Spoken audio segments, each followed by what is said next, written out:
Hoca ataktığın. Atakta. Ne tutuyorsun? Ruta.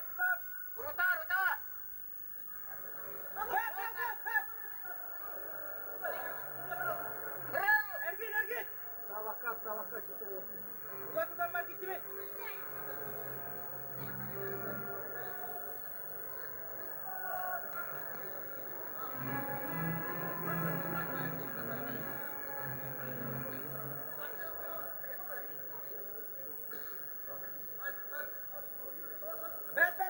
Bet.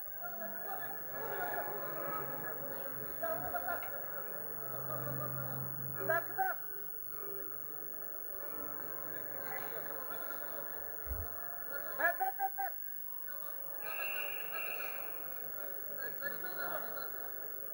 İyi.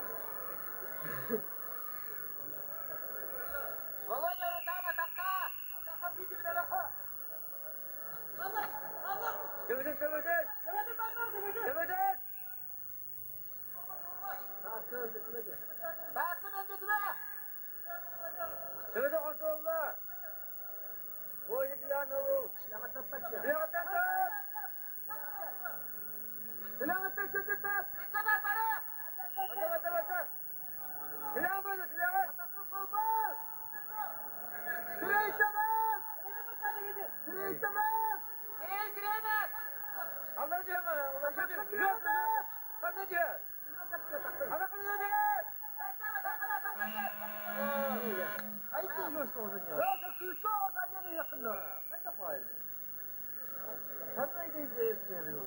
Yok duymuyor.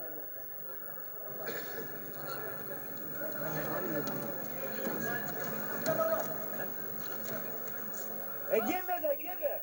Oh.